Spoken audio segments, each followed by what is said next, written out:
নমস্কার, অ্যাস্ট্রোগুরু হিরোকে আপনাদের স্বাগত জানাই।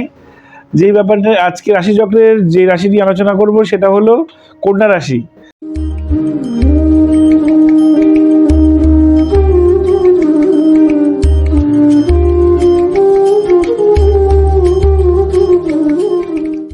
কন্যা রাশি জাতক জাতিকাদের এমনিতেই একটা খুব ইন্টারনাল গুণ থাকে, সেটা হলো অপরের বা অন্য কোনো কিছুর খুব ভালো তারা ধরতে পারে, তাদের নিরীক্ষণ ক্ষমতা খুব বেশি। তো এই নিরীক্ষণ ক্ষমতা এই 2025-ও তাদের বজায় থাকবে। এছাড়া এই কন্যা রাশি জাতক জাতিকাদের এই বছর প্রচুর সুযোগ আসবে, নানা দিক থেকে সুযোগ আসবে, আর্থিক দিক থেকে এবং মানে কর্মের দিক থেকে সুযোগ আসবে। তারা কোন সুযোগটা তাদের সুবিধাজনক তারা সেই সুযোগটা গ্রহণ করতে পারবে। আরেকটা কন্যা রাশি জাতক জাতিকাদের এবছর যারা সরকারি চাকরি করে তাদের কিন্তু একটু প্রমোশনের বাধা আসবে। ব্যবসায় প্রচুর লাভ, আর্থিক উন্নতি, বিশেষ করে এপ্রিল মে মাসে আকস্মিক অর্থপ্রাপ্তির যোগও রয়েছে। আরেকটা যেটা সবচেয়ে ভালো সেটা হলো কন্যা রাশি জাতক আপনারা বুঝতেই পারেন, আপনারা সাপ নিয়ে সবসময় থাকেন, সাপ নিয়েই ঘেরা। অর্থাৎ বলতে চাইছি যারা আপনারা যাদের চারপাশে আছেন প্রত্যেকেই আপনাদের পেছনে আপনাদের বিরুদ্ধে রিউমার করে, মানে আপনারা সেটা অভ্যেস, আপনাদের হিংসা করে, জেলাস, আপনাদের নিয়ে প্রচণ্ডভাবে জেলাস। ছোটোখাটো একটা সামান্য ব্যাপার নিয়েও ওরা জেলাস করে, এটা আপনারা অভ্যেসের মধ্যেই পড়ে গেছেন। আর হয়তো এখন এই বছর আপনারা এটা ভাববেন যে করুক, জেলাস করুক, আরও বেশি জেলাস করুক, আর আপনারা সেটা এনজয় করবেন। এবছর ওই জেলাসিটা আপনারা এনজয় করবেন। যাক, নেক্সট যেটা বলছি, আর্থিক দিক থেকে এবছর আপনাদের ভালো, খরচ প্রচুর বাড়বে। খরচের উপর লাগাম দিতে না পারলে কিন্তু সেপ্টেম্বর অক্টোবরে আপনাদের একটা সামান্য আর্থিক সমস্যাও আসতে পারে। আপনারা নিজেরা বুঝবেন এই বছর যে খরচটা আপনারা করছেন সেটা অপ্রয়োজনীয় খরচ। এই অপ্রয়োজনীয় খরচ না করলেও আপনাদের চলতো। কন্যা রাশি জাতক জাতিকারা সাধারণত পৃথ্বীতত্ত্বের যেহেতু হয়, তো তাদের দুটো সাইড কাজ করে, ইমোশনালও হয়, আবার খুব বাস্তবিকও হয়। তো তিনটে নক্ষত্র এই জাতক জাতিকাদের রুল করে। একটা হলো উত্তর ফাল্গুনি, যেটা সূর্যের নক্ষত্র, খুব ভালো এবং তারা চায় নিজেদের ফোকাস করতে। হস্তা নক্ষত্র চন্দ্রের নক্ষত্র, মনের কারক নক্ষত্র, খুব শিল্পের দিক থেকে এবং খুবই তারা চায় যে আমরা শৈল্পিক আচরণগুলো করতে খুব ভালো। আর একটা নক্ষত্র যেটা চিত্রা নক্ষত্র, মঙ্গলের নক্ষত্র, তারা ডাইরেক্ট মুখের উপর কথা বলে দেয়। তারা বেশিক্ষণ মানে অন্যায় সহ্য করতে পারে না, অন্যায় দেখলে কিছু সময় পরে সেটা প্রতিবাদ করে।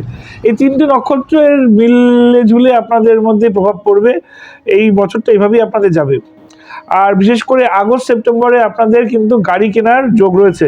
যারা গাড়ি কেনার কথা প্ল্যান করছেন এই বছর আকস্মিক গাড়ি কিনতে পারেন। বাড়ি আপনাদের এবছর অবশ্যই হবে। ফ্ল্যাট কিনছেন বা কিনবেন বলে ভাবছেন এই বছর আপনাদের হবেই। যারা সোনা কিনবেন ভাবছেন এই বছরটা আপনাদের সারা বছর সোনা কিনতে পারবেন। সোনার দাম 1 লক্ষ টাকার উপরে গেলেও আপনাদের তাতে কিছু যায় আসে না। এবছর আপনারা প্রচুর চুটিয়ে সোনা কিনতে পারবেন এবং সোনা কিনুন, আপনাদের জন্য এবছর সোনা কেনা শুভ। প্রেমিক প্রেমিকাদের জন্য বলছি, এবছর একটু প্রেমিকদের যারা আছে তারা কিন্তু টেস্ট করার টাইম। যারা বহুদিন ধরে প্রেম করছো তাদের বলবো এবছর ট্রাই করো যে বিয়ে করতে হবে। দেখবে অনেক প্রেমিক যারা করতে চাইছে তারা চলে যাবে। এবছর তোমাদের প্রেমিক চেনার নতুন করে সুযোগ। শুধুমাত্রই বলবে যে বিয়ে করবো, এবছর বিয়ের জন্য প্রস্তাব দাও, তাহলে অনেকেই চলে যাবে, নতুন সম্পর্ক গড়বে, পুরনো সম্পর্ক ভাঙার যোগ রয়েছে কিন্তু। আর যারা বিবাহিত যারা রয়েছেন তাদের এই সময় কিন্তু একটু সাবধানতা অবলম্বন করতে হবে। বৈবাহিক জীবনে কিন্তু একটু সমস্যা আসবে, যেমন আর্থিক দিক থেকে ভালো, ব্যবসায় ভালো, তেমনি বিয়ের জায়গাটাও সমস্যা আসবে। অপ্রয়োজনীয় তর্ক প্রবণতা, ভুল বাক্য বিনিময়ের ফলে মানসিকভাবে প্রচণ্ডভাবে কষ্ট পেতে পারে তার স্পাউস।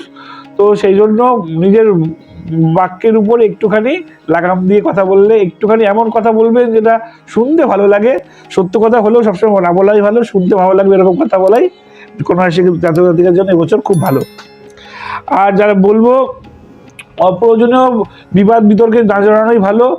হঠাৎ করে কারোর সঙ্গে বিবাদে জড়িয়ে গেলে কিন্তু এবছর বিবাদটা অনেক লম্বা যেতে পারে, এমনকি আইনি জটিলতা পর্যন্ত বাড়াতে পারে। তো দরকার নেই বিবাদে জড়ানোর, কোনো প্রয়োজন দরকার নেই। পিতার স্বাস্থ্য নিয়ে ভীষণ সমস্যা থাকবে। পিতার স্বাস্থ্য এই বছর কিন্তু ভীষণ খারাপ, পিতার যত্ন নিতে হবে। আকস্মিক পিতার কিন্তু এমন কিছু হতে পারে যা কল্পনার বাইরে। মাথার স্বাস্থ্যের সমস্যা থাকলে, হাড়ের প্রবলেম থাকবে, মাথাকে নিয়ে সমস্যা দেখা দিলেও মূল সমস্যা কিন্তু পিতা। তো পিতাকে অবশ্যই যত্ন রাখতে হবে। আর মায়ের হাড় সংক্রান্ত কিছু সমস্যা লক্ষ্য করা যায়। নতুন নতুন কোনো কাজে এবছর যুক্ত হতে পারেন। এবার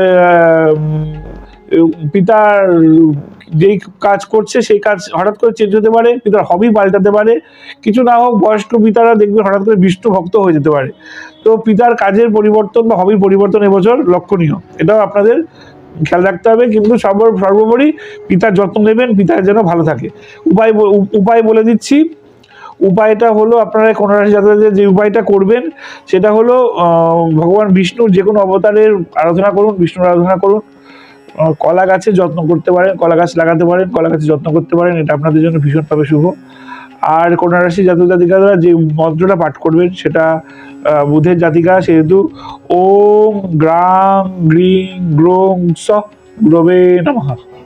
ওম গ্রাম গ্রিং গ্রোং স গুরবে নমঃ। ওম গ্রাম গ্রিং গ্রোং স গুরবে নমঃ। এই মন্ত্রটা করবেন এবং সঙ্গে আরেকটা মন্ত্র করবেন, ওম গ্রাম গ্রিম গ্রুম স বুধায় নমঃ। ওম গ্রাম গ্রিম গ্রুম স বুধায় নমঃ। ওম গ্রাম গ্রিম গ্রুম স বুধায় নমঃ। যেহেতু বুধের জাতিকা সেহেতু বুধের এই মন্ত্রটা করবেন। আর আগের গুরু মন্ত্রটা করলাম কারণ দেবগুরু বৃহস্পতির অ্যাসপেক্ট আপনাদের মধ্যে এবার খুব ভালো ফল করবে। এই দুটো মন্ত্র আপনারা করতে পারেন, আপনাদের জীবন খুব ভালো যাবে। ভগবান বিষ্ণুর কৃপা আপনাদের উপর বর্ষিত হোক, এবছর আপনাদের খুব ভালো কাটুক। নমস্কার।